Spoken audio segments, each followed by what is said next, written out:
جو مومن نے شعر پڑھا یا نعرہ مارا، یہ جذبہ تھا ولایت نظری کا. جتنے زور سے انہوں نے نعرہ مارا، تو سوال یہ ہے کہ اتنی ولایت عملی میرے اندر ہے، میں اتنے زور سے صبح کی نماز پڑھتا ہوں.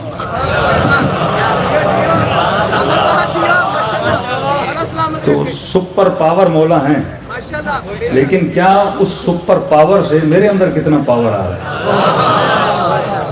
اتنا پاور ہے کہ میں چرچ چھوڑوں، اتنا پاور ہے کہ میں بھنگ چھوڑوں، اتنی اطاعت ہے کہ میں صبح کو میٹھی نیند کو چھوڑوں. دیکھو، علی کے در تک پہنچنے کے لیے سب کچھ چھوڑنا پڑتا ہے. ہمارے استاد اخلاق کی بہت پیاری مثال دیتے تھے، یہ ہے میرے ہاتھ کا تلوا. اگر یہاں پہ کوئی ٹیکسولیشن لگے، آپ اس کو کھینچ کے اتارو، درد نہیں ہوگا.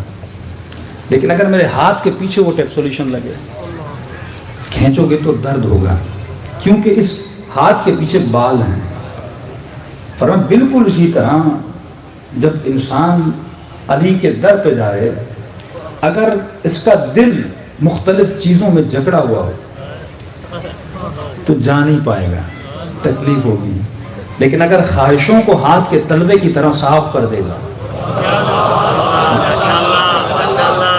تو جب روح بھی نکلتی ہے نا بدن سے، تو بالکل اسی طرح تکلیف اسے ہوتی ہے جس نے بالوں کی طرح اپنے وجود میں دنیا کی خواہشوں کو چپکایا ہوا ہے.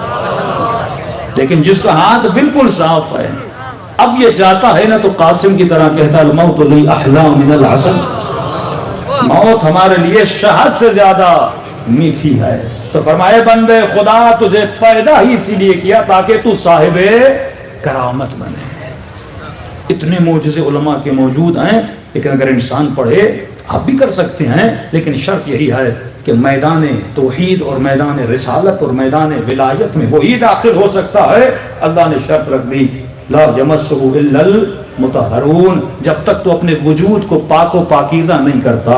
شرط قرآن بھی یہی ہے کہ قرآن کا صفحہ ہے، بغیر وضو کے قرآن کے لفظوں کو تو ہاتھ نہیں لگا سکتا، تو بغیر طہارت کے علی کی ولایت کے میدان میں تو کیسے داخل ہو سکتا ہے؟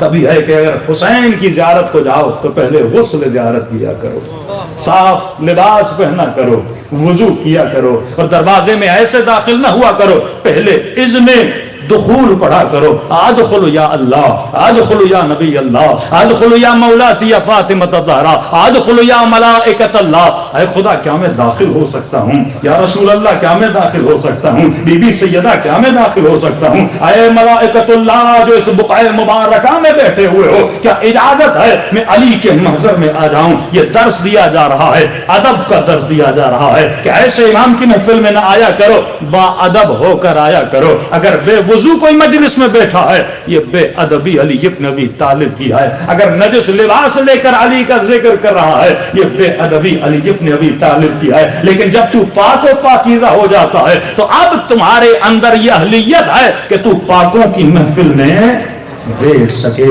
تو معصوم فرماتے ہیں بلب تو بلب ہے نا، مثال کے طور پہ ایک بلب فیوز ہے، ایک بلب آن ہوتا ہے. فیوز بلب ہی ہے، لیکن اس میں روشنی نہیں ہوتی. لیکن جو بلب روشن ہے وہ خود بھی روشن ہے، وہ آپ کو بھی روشن کرتا ہے. تو اگر تیرے اندر ولایت آ گئی تو خود بھی روشن ہو جائے گا، اور اپنے اطراف میں قلندر کی طرح بستیوں کو بھی روشن کر دے گا. یہ روشنی تمہارے اندر اہل بیت پیدا کرنا چاہتے ہیں، جس سے پوری دنیا محروم ہے.